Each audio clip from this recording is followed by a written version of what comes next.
Hola, ¿qué tal amigos? ¿Cómo les va? Muy buenos días, mi nombre es Miguel Suárez. Saludos cordiales desde Santa Cruz de la Sierra para Bolivia y el mundo, hasta donde llegue el maravilloso poder de la red social. Ustedes se preguntarán, ¿por qué estoy con mi fusil? Porque el día de hoy vamos a recordar un hito histórico en Bolivia. Sí, de la Guerra del Chaco, ocurrida en el año 1932 hasta el año 1935. ¿Quieres conocer un poco más de esta historia? Acompáñennos. La Guerra del Chaco fue un conflicto bélico que sucedió entre Bolivia y Paraguay. Imagínense ahora, ya pasaron 92 años desde que se aconteció este suceso. Ahora, yo les pregunto, ¿alguno de ustedes sabe cómo se aconteció la Guerra del Chaco? Espérense que les cuento. La Guerra del Chaco fue un conflicto entre Bolivia y Paraguay que dio inicio del 9 de septiembre de 1932 al 14 de junio de 1935.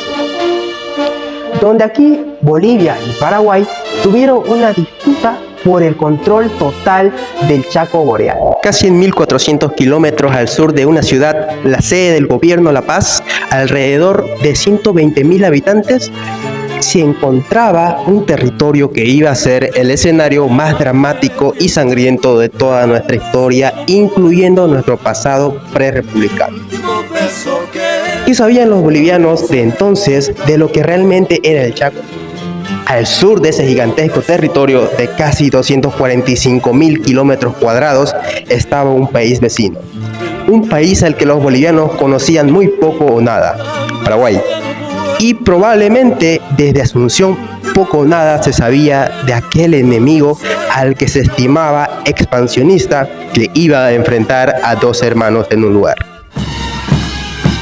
La prueba de fuego por el presidente Siles llegaría el 5 de diciembre de 1928. Las trompetas en el campo de Marte, en este caso el Chaco Boreal, un hombre, Fortín Vanguardia, un país electrizado. Los paraguayos arrasaron el fortín apenas defendido por unos pocos soldados bolivianos. Y es un hecho que la agresión parece inflamar a la guerra. Pero el presidente Siles ha decidido ir por la paz, pero no con pusilanimidad, y decide el contraataque y la retoma de Vanguardia. Esto no puede hacerse porque el lugar está anegado, es tiempo húmedo, y la opción es entonces la toma del fortín paraguayo Boquerón. Las elecciones generales son un triunfo cantado. Los republicanos genuinos y el comienzo de una historia terrible y dramática, la del hombre símbolo, Daniel Salamanca, que gana abrumadoramente con el 98% de los votos. Allí, el 15 de junio de 1932, se desata la guerra. Bolivia toma la laguna Chuquisaca y Teantú. La noticia no fue reflejada de aquel modo, cuando a finales de junio los paraguayos intentaron retomar el fortín, y la noticia llega de otra manera. Y es un ataque paraguayo a los defensores bolivianos. El 16 de julio de 1932, los paraguayos retoman definitivamente la laguna Chuquisaca. Moscoso tiene que retirarse y el presidente Salamanca se tiene que inflamar de patriotismo. Entre el 24 y 31 de junio, los bolivianos toman los fortines paraguayos Boquerón, Toledo y Corrales, tal como había ordenado el presidente de la República. Paraguay aparece como nación agredida. Las suertes techadas, Salamanca no va a poder resolver diplomáticamente el conflicto. Su conciencia de última hora hacia la paz ya es tardía y los bolivianos comienzan a darse cuenta de que la guerra está en sus puertas en las diferentes ciudades del país. Y viene el llamamiento. Llega el momento en el que los hombres tienen que enfrentarse a su destino. La estación del tren de La Paz es el punto de confluencia para el llanto, la despedida y el idealismo. Esos jóvenes que no saben con qué se van a enfrentar deciden ir a la guerra y muchos de ellos son voluntarios.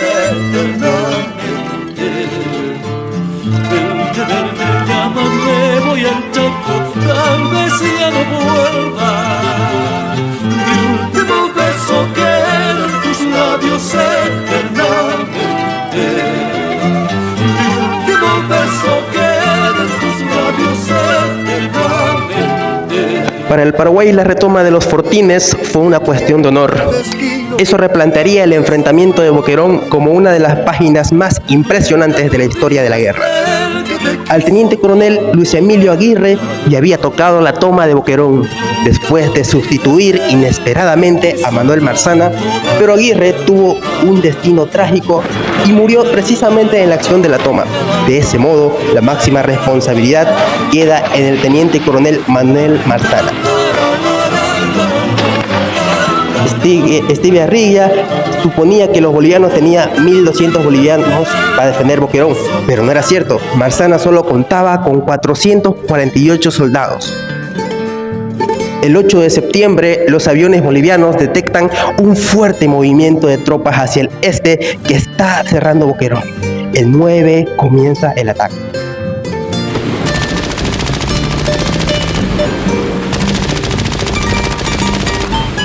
5.000 paraguayos de las tres armas estaban listos para hacer trizas Boquerón. Estaban convencidos de que las fuerzas del primer ataque amedrentarían de tal modo a los bolivianos que sería muy fácilmente lograda la retoma. Y los fuegos se iniciaron, el combate se propagó en todo el frente y los cañones paraguayos comenzaron su martilleo. Las fuerzas de Marzana respondieron con tal violencia que paralizaron al enemigo. Durante ese día, 7 intentos de asalto se produjeron y se llegó a avanzar 100 metros de las trincheras bolivianas, pero el certero fuego de fusiles y ametralladoras de los defensores de Boquerón diezmó las filas paraguayas. Durante la noche se prolongó el ataque, pero los paraguayos comenzaron a desorganizarse. Unos soldados buscaban desesperadamente agua, otros volvían a la retaguardia. Sin embargo, se pensó que ya el comienzo de ese ataque era el fin de Boquerón. E incluso se festejó esa noche y de pronto el comando paraguayo se vio obligado a reconocer que su confianza era una rápida reconquista de Boquerón había sufrido un golpe muy fatal.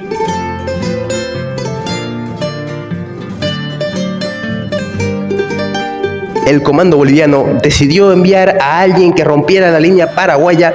Ese alguien era el capitán Víctor Ustariz, uno de los grandes héroes de la guerra. Como vanguardia partió de Yuctra rumbo a Boquerón. Ustariz, con 58 hombres, con su peculiar astucia, burlando y combatiendo a sus contrarios, consiguió llegar a Boquerón.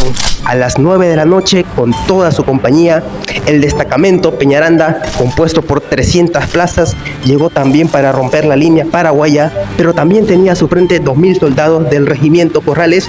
Era demasiado, combatió con bravura, pero no pudo romperle el cerco. Por 3 días el coronel Peñaranda continuó luchando con tropas frescas para llegar a Boquerón y unir una línea que pudiera salvar a los sitiados, y no lo consiguió. Pero Boquerón no había deshilamientos. La despresencia de Ustariz resultó un estímulo para los defensores de Reducto, al punto que el 12 de septiembre salió a hacer una exploración para ver si había posibilidades de filtrarse. Lo acompañaba el teniente Murillo y 46 soldados. Encontrados cerrados todos los caminos, Ustariz no trepidó en atropellar con sus soldados un puesto defendido por un oficial y cayó en su ley.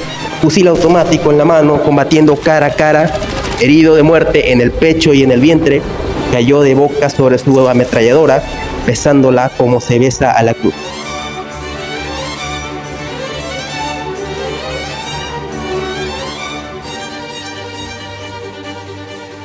Entre el 15 y 20 de septiembre, cuando Estigarribia se dio cuenta de que no podía tomar Boquerón, las tropas subieron de 5.000 hasta 11.000 hombres. Algunos estudiosos indican que incluso se llegó a 14.000 paraguayos cercando a las fuerzas de Boquerón. La situación en el fortín era cada vez más grave. Un diario de Buenos Aires publica que en Boquerón están escribiendo unos pocos soldados bolivianos la más bella página del heroísmo boliviano. Antes que rendirse, quieren la muerte. El 28 de septiembre, un día antes de la caída de Boquerón, Estigarribia ya está decidido al ataque final. Miles de paraguayos han muerto en el intento. Marzana se enfrenta a una realidad terrible, pero ha decidido no rendirse.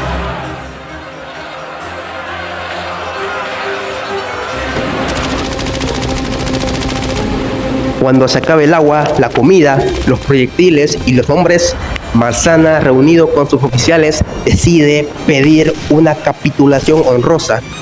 Estigarribia acepta parlamentar. Cuando Marzana va a salir, los soldados bolivianos levantan banderas blancas. Las tropas paraguayas, a menos de 40 metros de las trincheras, creen que hay rendición. Se abalanzan sobre Boquerón y la toman. No fue una rendición. Marzana, 3 años después, dijo: no hice otra cosa que cumplir con mi deber.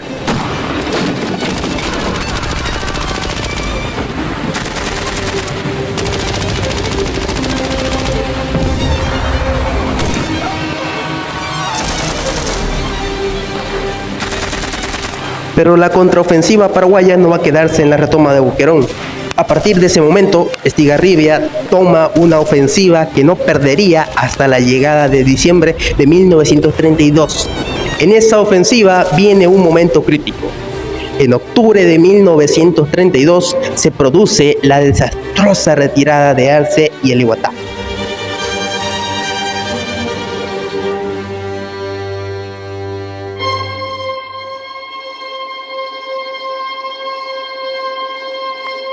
El 7 de noviembre de 1932, sin embargo, comienza a fulgurar la estrella rutilante del teniente coronel Bernardino Vilma Rioja, uno de los grandes héroes de la Guerra del Chaco. El kilómetro 7 los paraguayos son detenidos por días y días, lo que permite el manejo de la recomposición y reordenamiento del ejército boliviano y una reestructuración que no va a ser, sin embargo, un argumento suficiente.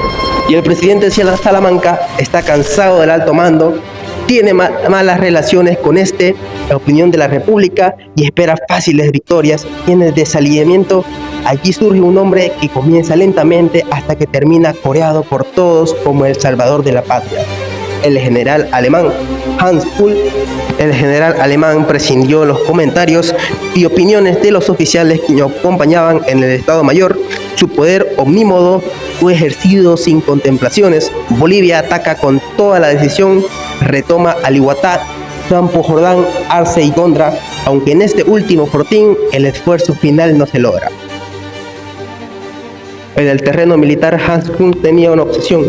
En su criterio, Nanagua era el punto decisivo. Romper Nanagua era establecer la punta de lanza para la toma de Isla Pomo. Y más al sur, allí restableció uno de los ataques más increíbles e irracionables que se hayan planeado en una guerra. 9.000 hombres de Bolivia fueron preparados para asaltar el fortín, defendido por un número equivalente de paraguayos. El 4 de julio de 1932, Kuhn decide el ataque y lanza a los bolivianos con toda su fuerza. Tanques, lanzallamas, baterías de artillería, hombres armados que iban a tomar con bayonetas Nanagua. Y no fue posible. Boquerón abandonado.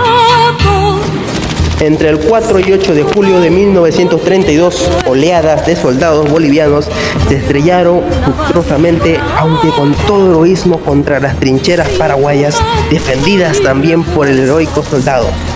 Entre el 4 y 8 de junio murieron más de 2.000 soldados bolivianos en esas oleadas que no pudieron conquistar Nanagua.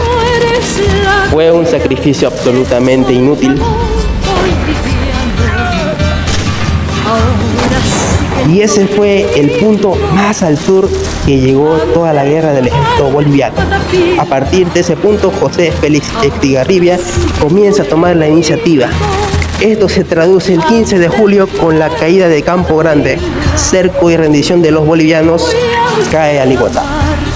La última gota de mi sangre voy a derramar, la última gota de mi sangre.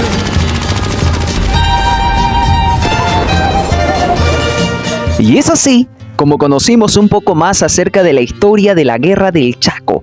Ha sido una experiencia fantástica. ¿Qué te pareció la experiencia, querido Juan Pablo? Una experiencia muy inolvidable, Miguel, sobre todo las historias que nos contaban acerca a lo largo de lo que es esta Guerra del Chaco. También haga la invitación para que todos los compañeros, también la docente, vengan a visitar este Museo Histórico Militar de la Guerra del Chaco. Claro que sí, Miguel. Bueno, a todo el público los invito formalmente que vengan a visitar estas grandes maravillas, estos grandes historias, un poco de armamento de todo lo que se vivió en la Guerra del Chaco en general. Bueno, queridos amigos, hasta aquí ha sido nuestro pequeño mini documental en el Museo Histórico Militar de la Guerra del Chaco. Mi nombre es Miguel Suárez Y el mío, Juan Pablo Arias, y con nosotros será hasta una próxima oportunidad.